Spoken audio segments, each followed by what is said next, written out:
Hey, what's going on? My name is Kevin Deers. Thank you so much for tuning in to Everflowing stream, checking out my YouTube channel. This is where I get to do in-depth interviews with all kinds of artists and people that are connected to the metal and heavy music scene. This week, I'm going to be doing a feature on Northwest Terror Fest 2022. This is an interview with Joseph and Leah from Northwest Terror Fest. They're two of the people that are behind this awesome team that brings this incredible metal fest to the Northwest. This is going down in 2022 after 2 years away due to the pandemic.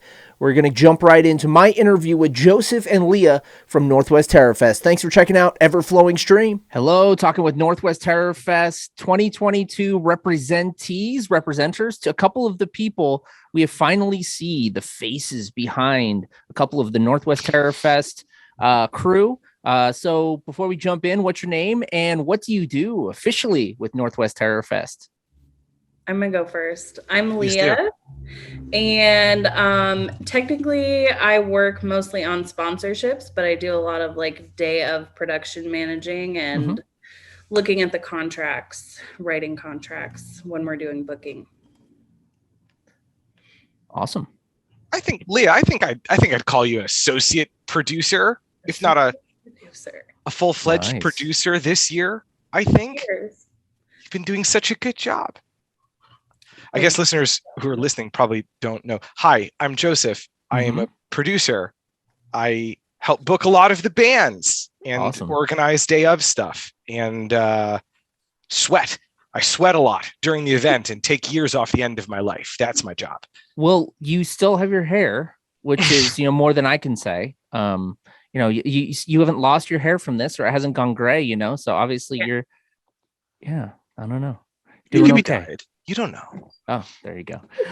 If you're unfamiliar with what Northwest Terror Fest is, it is a music festival going down this year, 2022. It's coming back after a couple years due to the virus that plagued everyone and is still out there. But we're looking forward to the future. June 30th to July 2nd at Neumos and Barboza in Seattle. I'm gonna run down some of the names here: Ludacra, Accused AD, Suffocation, Esophalix, Panopticon, Cryptic Slaughter, Windhand, Layla Abdul Rauf, Creeping Death, Mantar, Mizmor, Obsequiate, Ringworm, Zabulba, Rick to Shreds, Bewitcher, and so many more. 3 days. Did I get all those right? That sounds so cool when you put it that way. Right?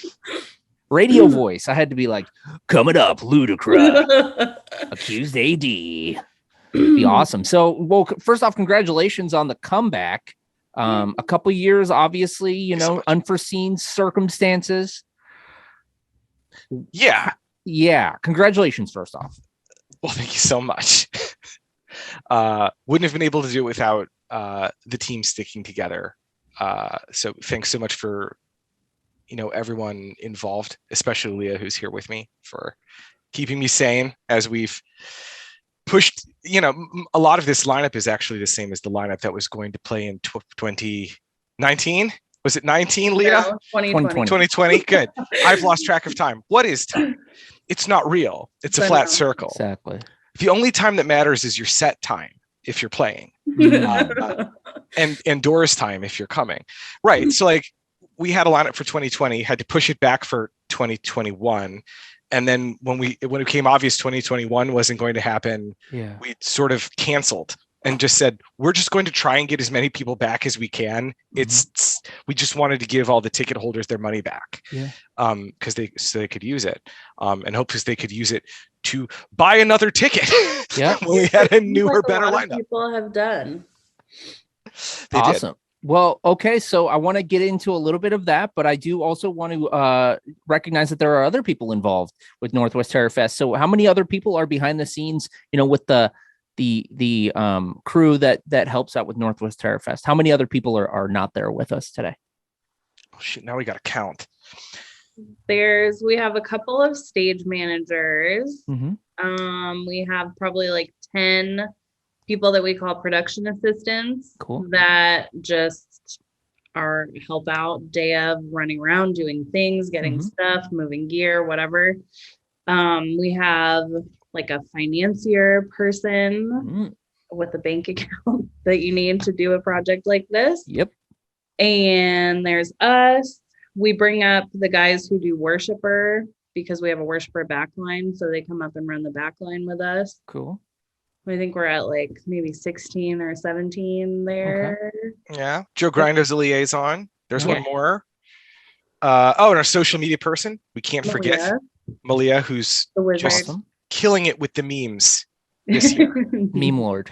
Nice. You'd be surprised how many people have, I think, found the fest just through good meme selection. That's awesome.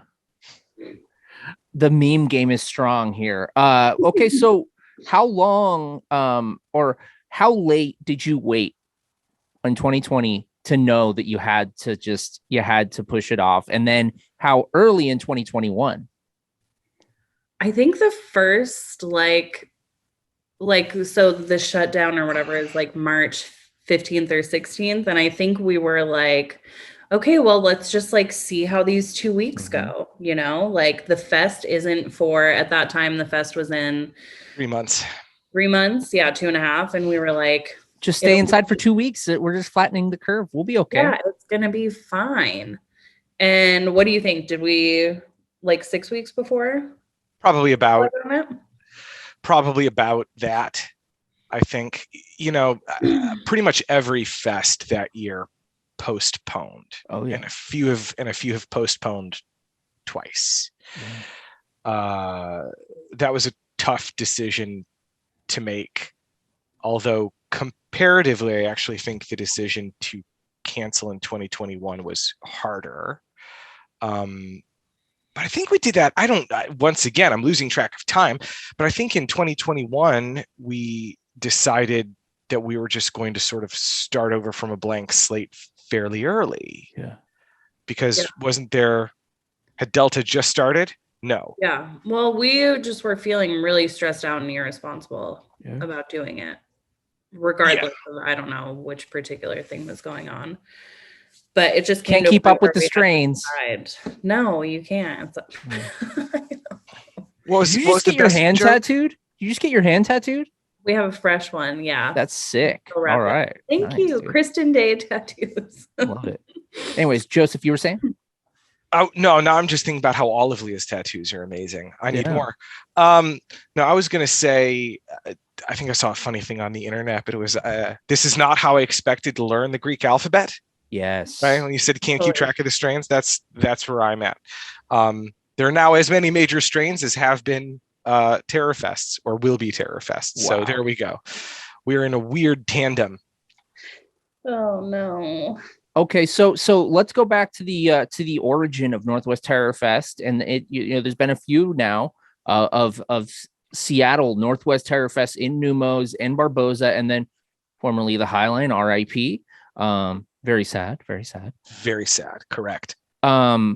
What brought together Northwest Terror Fest, and what was the impetus for it? Who came up with the idea and whatnot?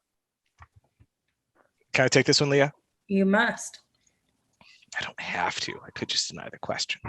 So I guess the story goes that several of the original people involved with Terror Fest had been talking about how Seattle should have a big metal fest for years. And I'm sure that isn't the most original idea in the world, right? A lot of people think about it, but, a lot of the production assistants and I,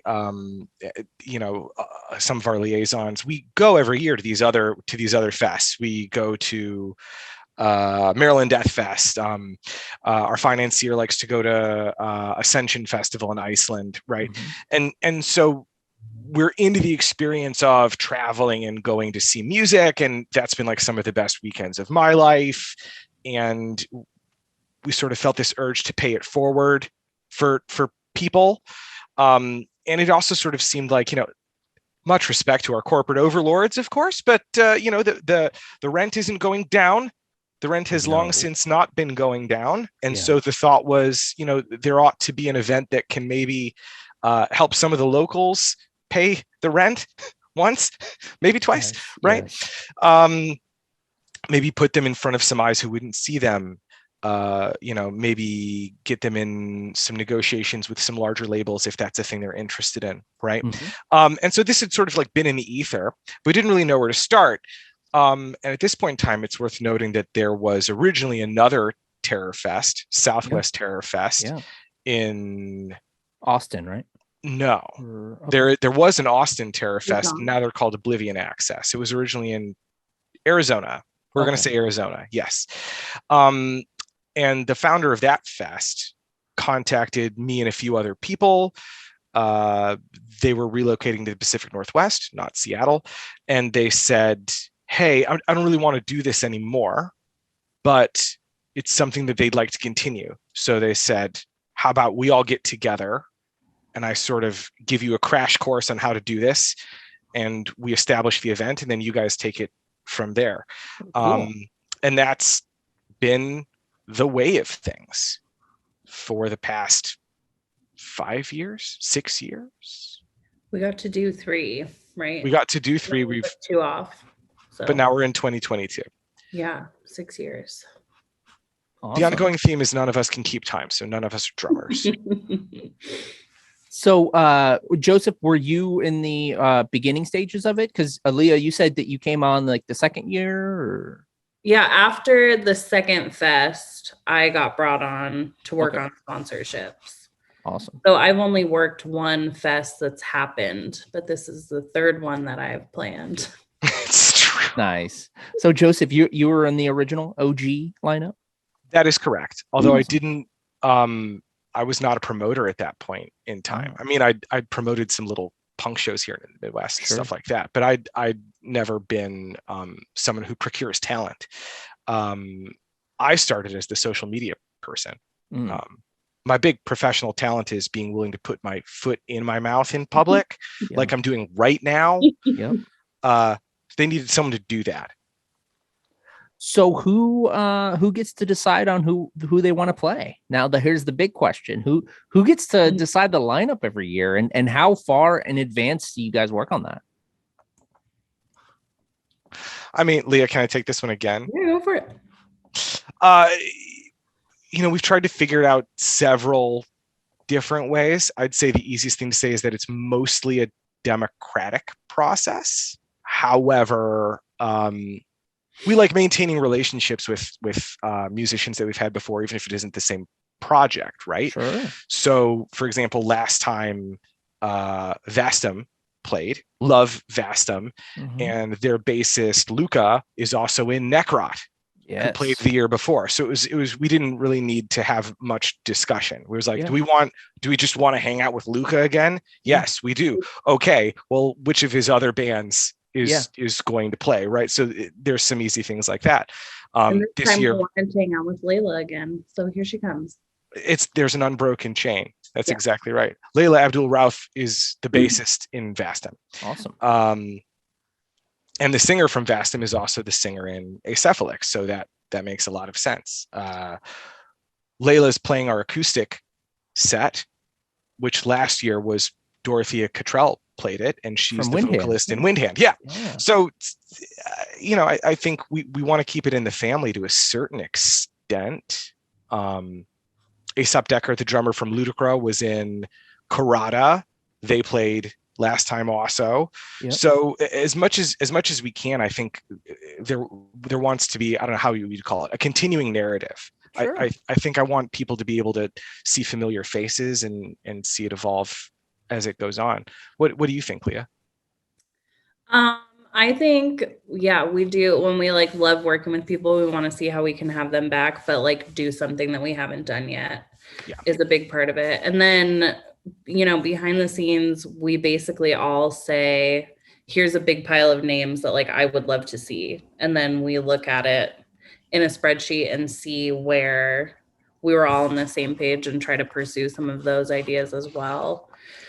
And then I think we do some thinking about what would be the sickest reunion that we could make happen or something. And yes, we do. Ludicra.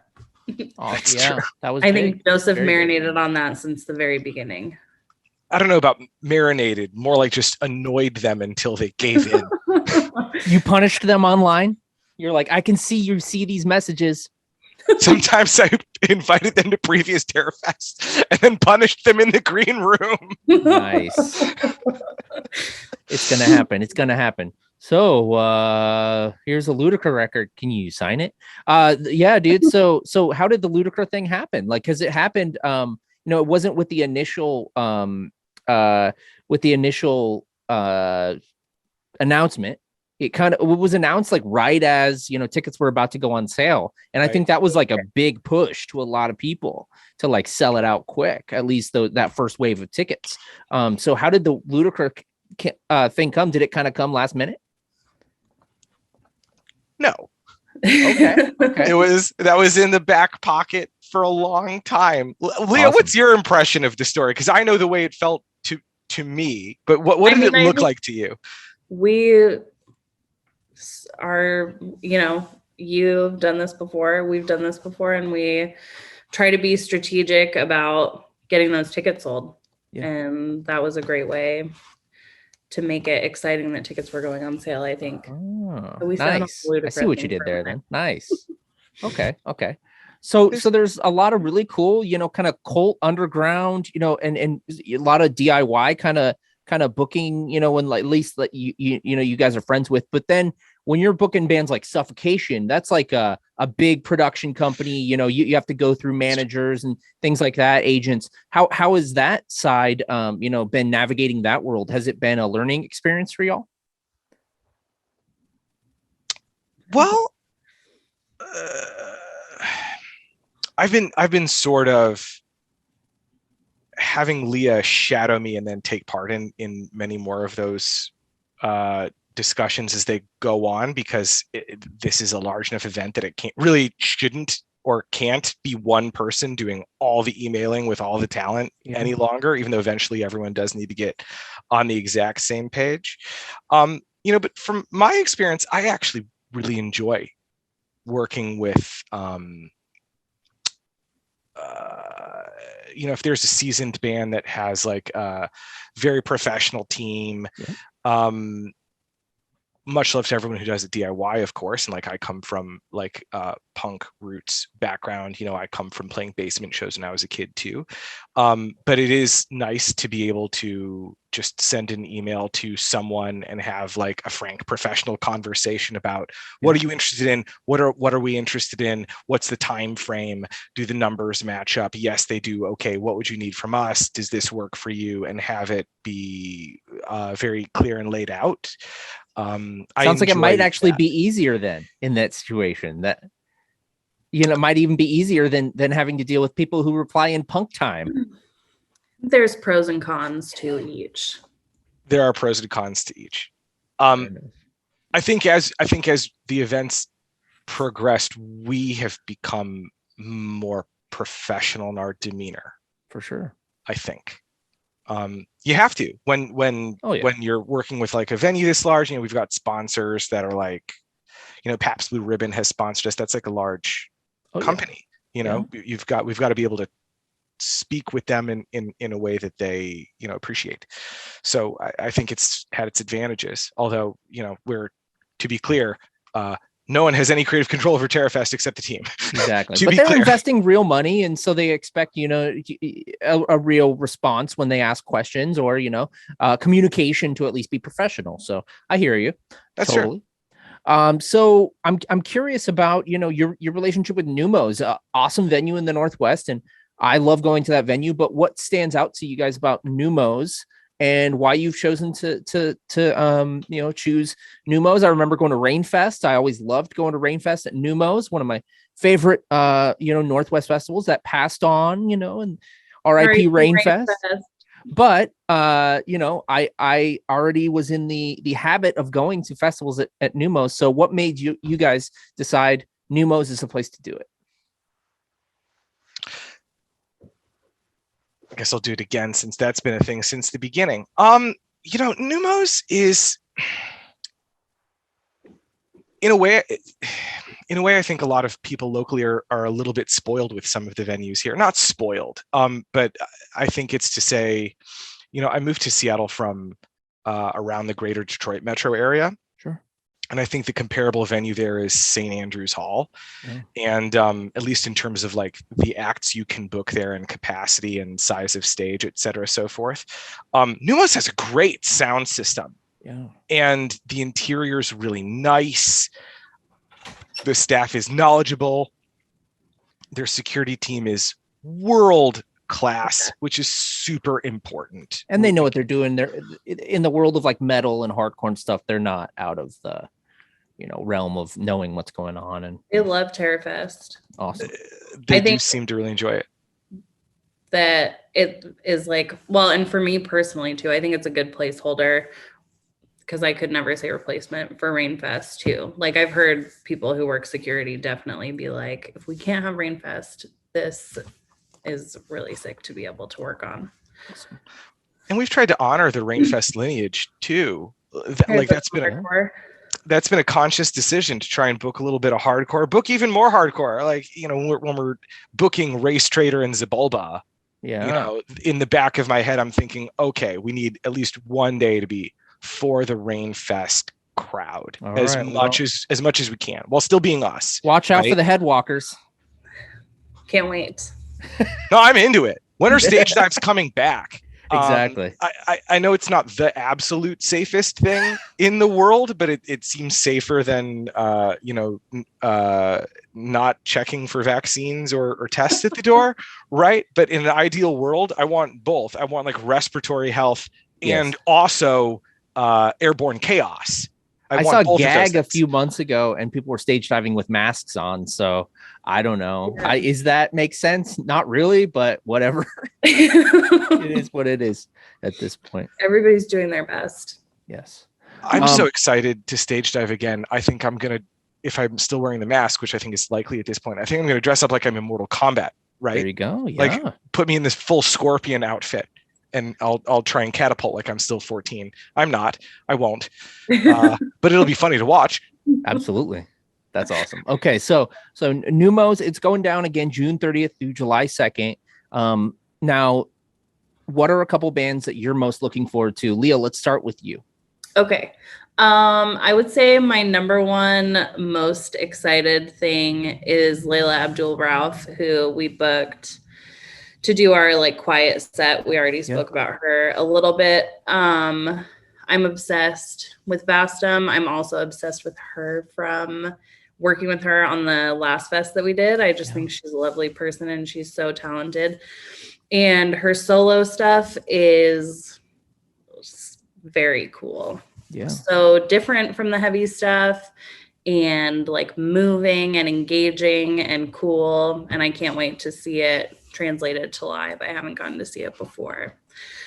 And then after that, I'm also a huge Rainfest person, expat or something. And I'm really looking forward to getting to see Zabalba. Yeah. And getting to see Seattle see Zabalba in Neumos. I cannot wait. And then for number 3, I'll say Ludicra. I just think it's so cool that we made that happen. I can't wait. Yes, absolutely. Joseph, what about you? What are a couple that you're like super pumped to see? Number 1 for me has got to be Ludicra. Yeah. Love every other band. Love my friends who are playing, of course. Some of my bandmates are playing, but it's got to be Ludicra. That band has this like indomitable reputation. I've loved them for years, and I unfortunately was one of those people who never got to see them live the first time. It's really rare. Same. It's super rare for us to book a band that none of us have seen. Cool. But their reputation was top notch, and we've seen a lot of them in other bands, so we know they bring it for sure. And I don't know, for years they said it was never going to happen. Then finally they were like, you know what?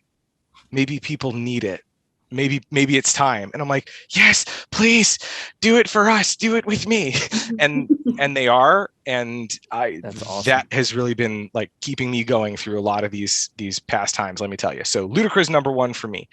Number 2's gotta be first official Cryptic Slaughter reunion show in as long, if not longer. Yeah. That's when I talked about the pure airborne chaos. That's that pure crossover power. Totally.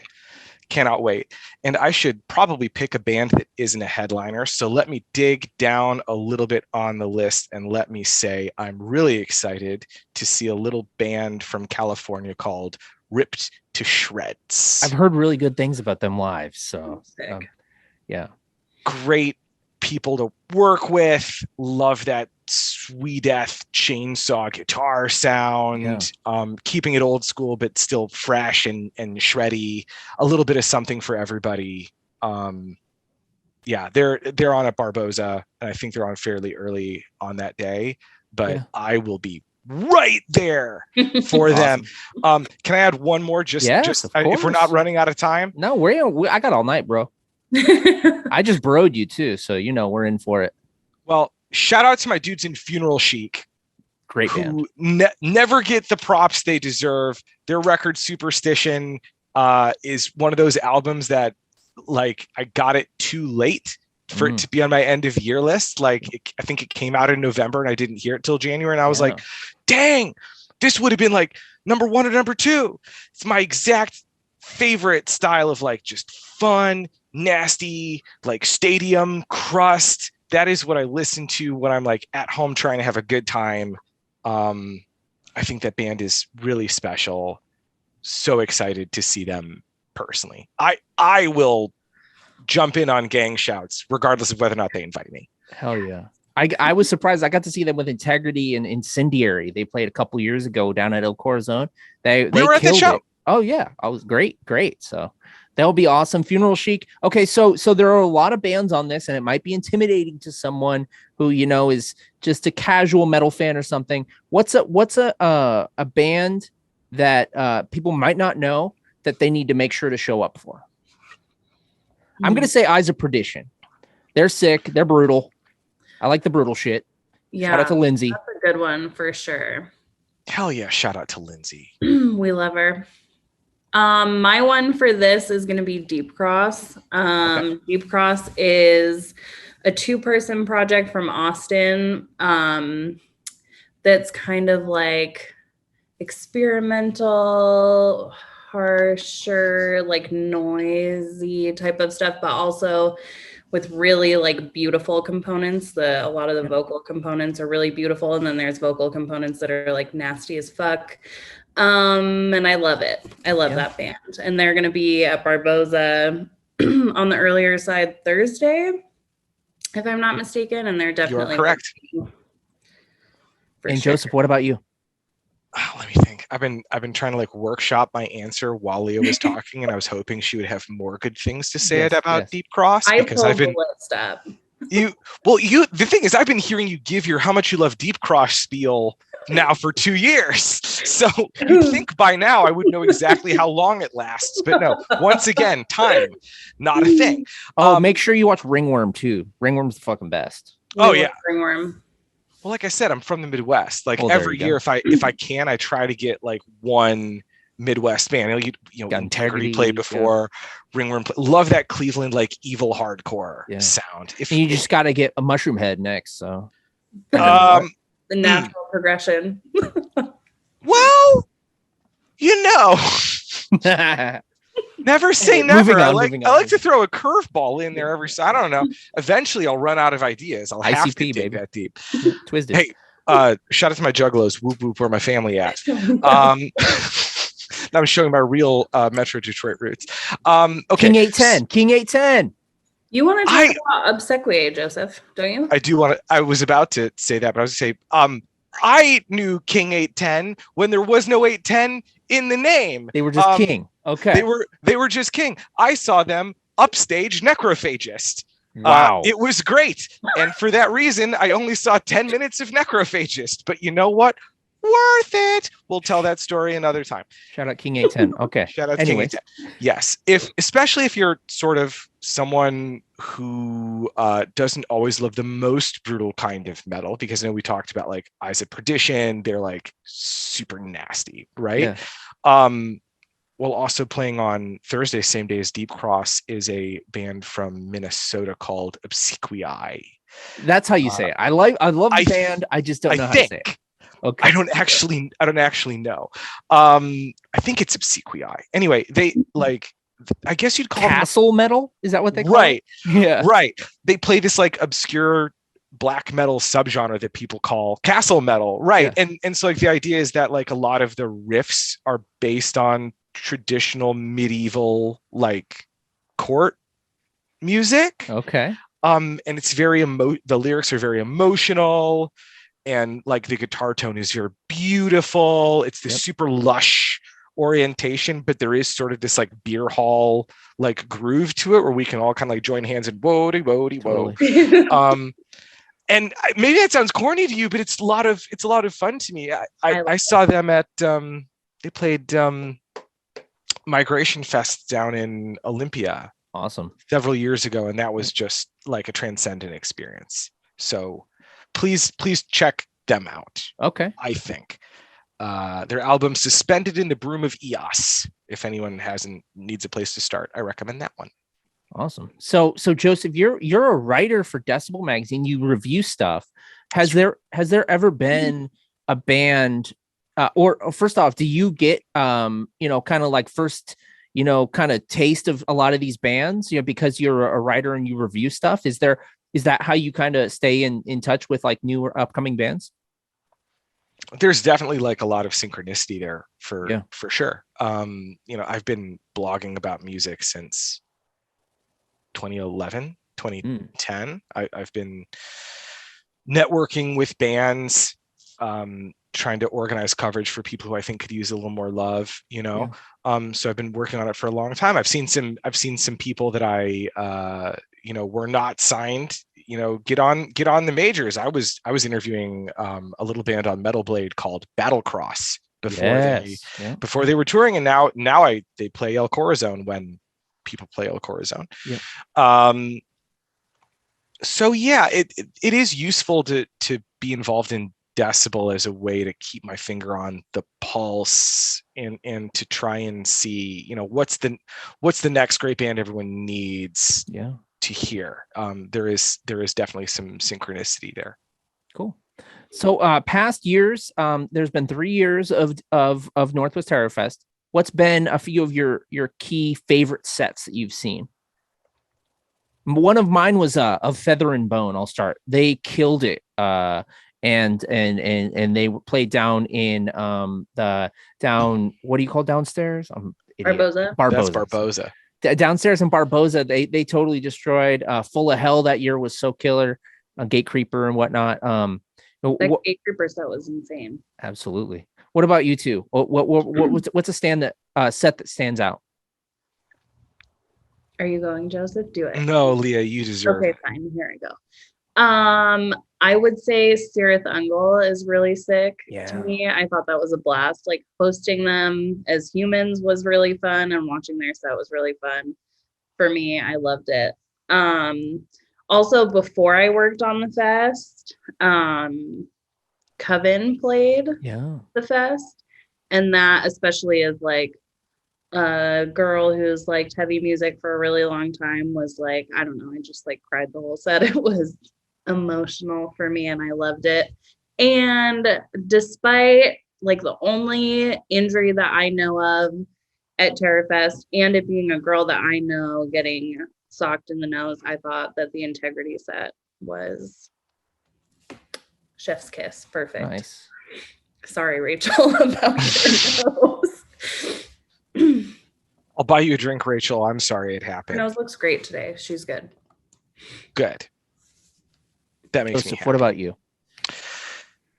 I think the most special like Northwest Terror Fest moment for me was when Emma Ruth Rundle played the folk set her year. It was so fun. Here's a little story. I'm sure she doesn't want me telling this story, but I will. Let's put it out there. Even better. I helped her like into her green room when she showed up, and of course it's a folk set, so she's just sort of like got a guitar, and so like I just get a text, I'm out front. I'm like, oh, okay. So I go out front, and there's Emma Ruth Rundle. I'm like, oh my gosh, hi. She's like, hi, I'm just here to play. I'm like, yeah, I know. Come here, let me show you to your room. And I show her around Neumos, and she's like, oh wow, this room's really big. I'm really glad I'm playing the downstairs. And I'm like, you're not. You're not. She's like, what? I'm like, you're on the main stage. What? But yeah, she's like, okay, who's after me? I'm like, thou. And she like her eyes just sort of like got dollar coins. And she goes, oh no, that's not gonna go well. And I was like, no, it's going to go great. Like, trust me, this is going to be great. And she says, okay, well, I'll just do my best. And that set was like not a dry eye in the room, just a whole 500 grown men and women weeping into their beers. And I was definitely one of those people having a very emotional, like, spiritual moment. I'm not a religious person. Let's say a spiritual experience when she sang. She's just got a beautiful voice and is a transcendent songwriter. So I know that's not like a metal set. No, but I mean, that speaks to the interesting thing about Northwest Terrorfest, and something that I wanted to, you actually kind of queued this up perfectly, is I wanted to kind of discuss a little bit about how Northwest Terrorfest is a little bit different than your average, like brutal band after brutal band after brutal band after brutal band, kind of fest where, and nothing against those kind of, I love those kind of things as much as anyone, if you want to hear blast beats all day, but you guys mix it up and you'll throw in, like a folk, dark folk, or, neo folk, or whatever you want to call it, whatever kind of, you would call of those kind of genres. And you throw that in there, and it might look odd to someone, but if you're going to Northwest Terrorfest and you're there, you're part of the experience, it works. Is this, what about Northwest Terrorfest makes it work? Because it might not work on other, in other spaces, but what about Northwest Terrorfest allows the space to make it make sense? Does that question? Yeah. Okay. First of all, I think thank you, because that is a nice compliment that it feels like it works, I think. And then if you have something you want to say, Joseph, do it. No, I was going to say that you're unique because you're one of the only people who's had the dual experience of being an attendee and then working on it. So I think you actually have like an insight into this that I don't.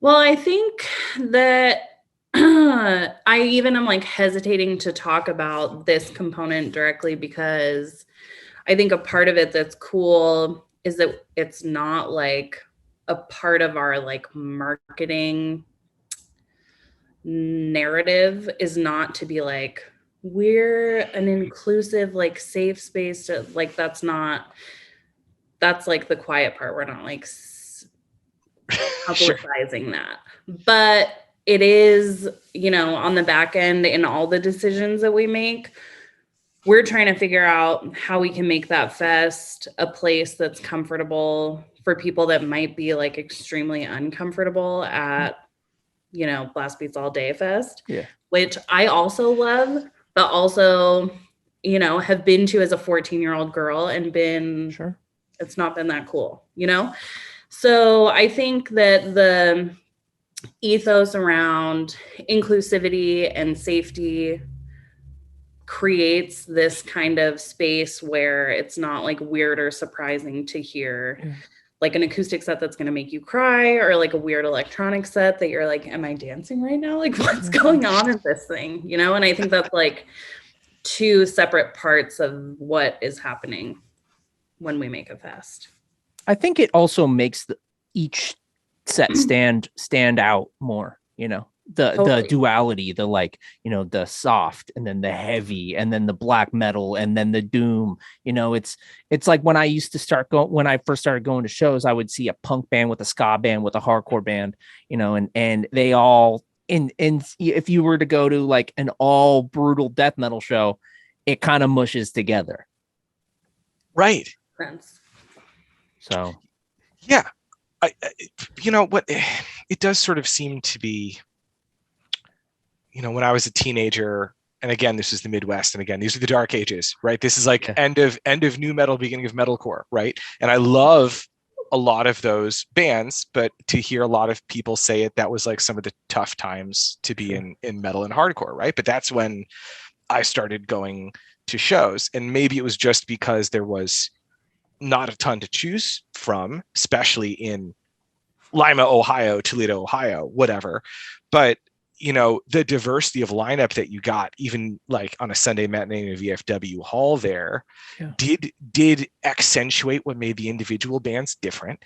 And it did seem to build this weird community where like what brought people together wasn't so much the thing they were listening to, but that everyone was there together in the space, like taking part in it. Right. Yep. And sometimes I feel like I go to like Devastation on the Nation when it happens. I've been to Sounds of the Underground, right? Like I love those huge fests, the traveling fests. I really do. But sometimes it does sort of seem like, after 7 hours of slam bands, and I love slam, right? But after like 7 hours of slam bands, wouldn't each of these people rather, if you're on stage, if you're one of those people, especially for the beginning of the day or the middle of the day, wouldn't you like a little break? Yes. I will just say to the sound guy, please don't play slam in between slam bands. Just put on some R&B or something, please. Well, that's another thing we do, like on purpose. Like we've had to sit down with like the sound guys, Neumos, and like thankfully they're super amenable and like very approachable. But like we'll be like, we're gonna play some like Motown, huh? We're gonna play some like funk, maybe some like late 80s hip hop, right? One Billie Eilish song because I feel like it. Like playing metal between metal bands, so unnecessary. Is so unnecessary, especially at an all-day situation. So, being, full transparency, someone who, we've given away tickets to Northwest Terror Fest for Metal on Metal Shop before in the past, and it's not something that you guys necessarily advertise, like you were saying. It's not like the safe space kind of thing, but you did make it very well known to us that we would not tolerate bullshit like racism, sexism, homophobia, all of those kind of things. It's not welcome, and we made sure that our listeners knew that, and it's not like something we feel like we should necessarily have to say, but unfortunately sometimes you do. And but that should be kind of the unspoken. It should be the unspoken thing, but unfortunately, it's not necessarily at this point in the world. But what's your guys' like belief behind that? And what? How do I even say this? Why is it important that Northwest Terror Fest is anti-fascist? There. It took you a minute, but you did get there. But I like how you got there. A great question. I appreciate the wind up. Yes. Leah. Well, from like a personal point of view, it's important because it's important to me that everything is anti-fascist whenever possible. But I'll talk about why it's like really special to me to work on a project that cares about that, which, I just talked about a little bit and alluded to, but like, I started listening to Korn and Limp Biscuit when I was in like 4th grade or whatever, as like a, an 8-9-year-old. And it was a pain in my ass to like heavy music from the beginning. And it still is a pain in the ass sometimes today to be a woman that likes heavy music. And it is not a pain in the ass at Terrorfest. Awesome. That's like great. A place where it doesn't feel weird and shitty. You're giving me the feels, right? Because like, a lot to me. Because that's something the entire team has wanted from Go, but it has meant a lot to me. Because I think like, well, there's a few dimensions to it, right? Like on the one dimension, it's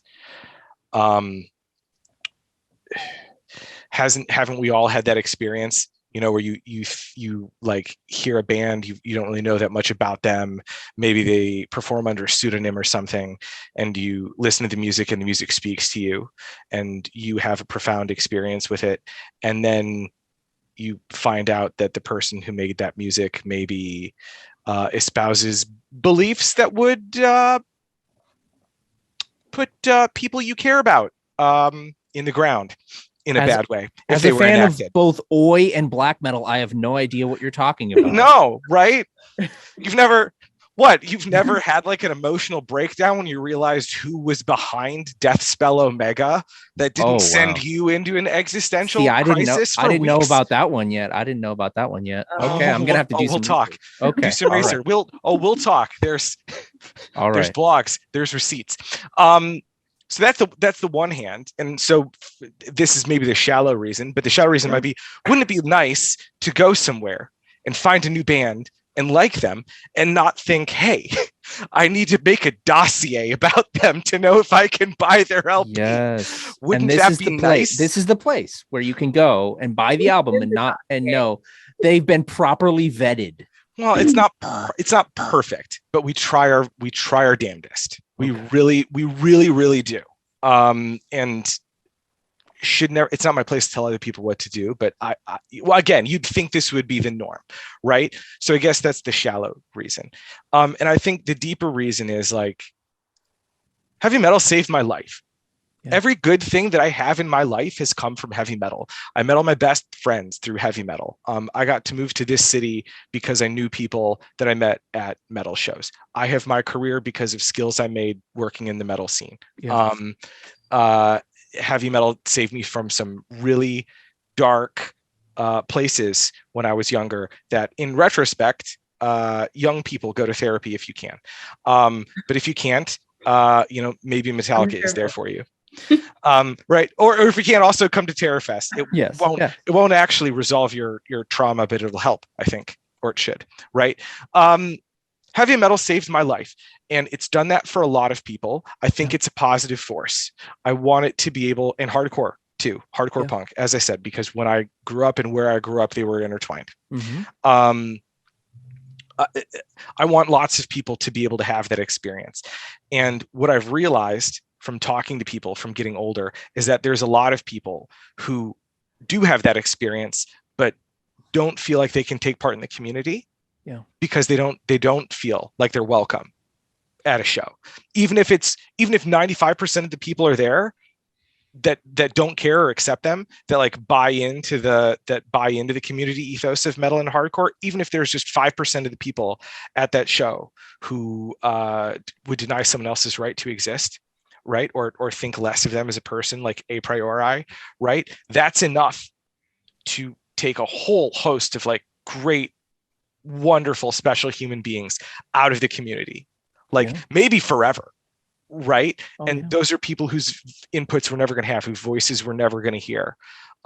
Maybe there's how many great bands have never been formed because a person of color or an LGBTQ plus IA plus person or a woman or any other stripe of person didn't feel like they could be in a band to be a part of this community, right? How many amazing albums are we never going to hear, are never going to get made because of that? How many best friends are we never going to make because of that? How many loves of our lives are people never going to meet because that, like, their soulmate did not feel comfortable enough to come to a show because of what Phil Anselmo said in Pantera or whatever. Like the thought of like that loss, like really means something to me. And when we started doing TerraFest, I just saw an opportunity to try and stem it back a little bit. And I thought, hey, maybe if one event does it, maybe more people will do it. Maybe it could do some real good, like bring some real joy to a world where that like we are starved for joy. Like we do not have enough like goodness, especially in now, our lives. like right now. Right. Yeah. And so that's why it's not a safe space. We have Stage Dive Saturday. Like there is the possibility that you're going to get a Doc Martin to the face, but it's not going to be because you're a person of color or because you're trans. If I can help it, if we could, like, that's not why. It's going to be a joyful Doc Martin to the face. Yes, exactly. And maybe that'll be an endearing experience for you. And then maybe you'll get on stage and you'll join me in a bad Mortal Kombat impression and you'll give someone else a joyful Doc Martin to the face. And won't that be a better world? I think. Big plans.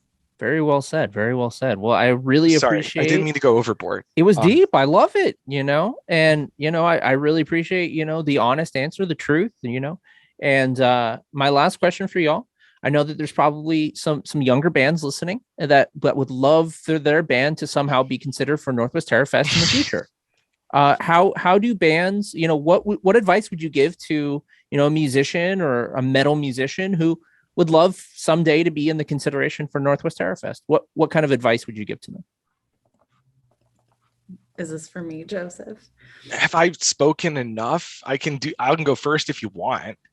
I mean, message Leah on her personal account every day. Find my personal Instagram and blow that shit up. And that's speaking for all of us. Sorry, that is the best way to not play. Unfortunately, yeah. Unfortunately, like DMs on Instagram and Facebook messages are like not the way of the future of getting your band on Terror Fest. Well, this is good. This is good. What's things to avoid? First off, definitely the DMs, and also like hyper persistence is scary. I think too. I think like if you slid into the DMs and you're like, hey, just wondering if there's like a way to like make a submission, and we see it and then we like hear about your band, like we get a promo or we hear a thing about your band, then we'll probably be like, oh, they hit us up and they didn't even annoy us about it, and we listened to it and it's actually kind of cool. Whereas if we get a promo from a band that's been like driving us insane for 2 years, I probably wouldn't put it on. I don't know. But I think Joseph's really good at like boundaries with that stuff. And I am a sap and I just want to listen to everybody's band and I want to book everybody's band. And I don't care if it's like good really or not. I just like want to be nice and I think it's cute. So don't care if it's good or not. I do, but I just want to be nice mostly. I feel like as somebody who's like been in a band that like cold DMing a fest is like really like putting it all out there, Yeah. But it just doesn't work. Even if you're gonna do it, even if you're gonna do it, like there's a way to come correct. Yeah. And I think like correctness, first of all, comes with like humility and maybe like a little bit of self-criticism, but also self-confidence. I think like self-confidence is better than bravado. Like I'd rather get a DM from someone I've never heard of who says, I know you're probably not going to book me. I know you've probably never heard of me. Here's my record. Take a listen if you need it. Here's my email address. I think it's really good.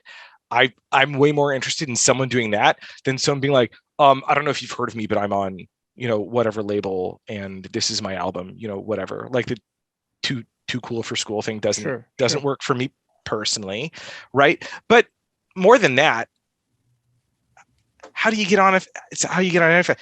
Go out there and like make good music, like play a great show. Cause maybe not in the past 2 years, but when I felt more comfortable traveling, I spent a lot of my vacation time and disposable income on seeing live music, not even here, but like, especially here, like get on a local show, put your album out on Bandcamp, get on Twitter or Instagram or Facebook and don't be a jerk about it.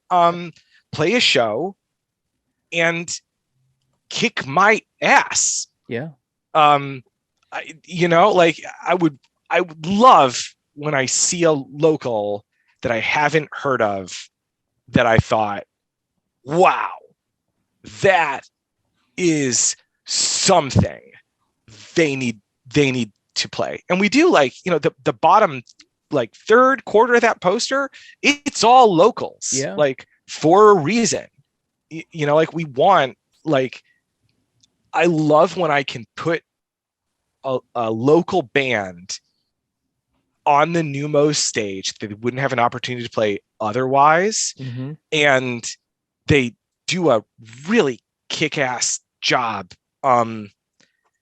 We've never had, I don't think, like really like a bad local set at TerraFest ever. I think we've been blessed in that regard, but also like that's good selection. But like shout out to Vitriol. Yeah. Level the joint. Isenordal the first year. Yeah. Wow. Amazing. Even on the stage downstairs, I was there with a bunch of people from out of town who they turned to me and said, "What's a Ixoth?" And I'm like, it's Zoth. Yeah. And they're like, "What's Zoth?" I'm like, just watch. You're gonna see. It'll blow your mind. I got to see them go from what's a Zoth to wow, this band's good in like one song, right? Yeah. If you can do that to me when I come see you, that's going to make me want to put you on Terrorfest with Leah. So other people that don't know you, I can go up to them and be like, check this shit out and watch that happen.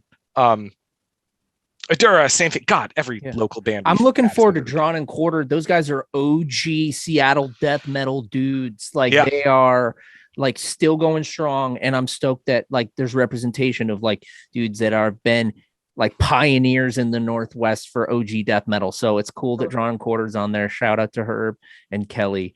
And that'll be awesome to see. So they've been having like a little couple years though. I always thought of them as like a locals band, and then like I see you on Shred It. I lurk.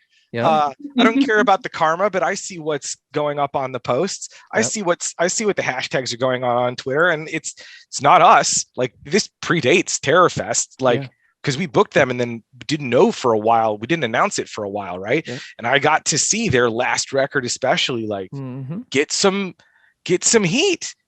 Makes me feel good. They're like, people are going to enjoy that set. So I will absolutely second what Joseph said there. And I have nothing to do with Northwest Terrorfest as far as behind the scenes.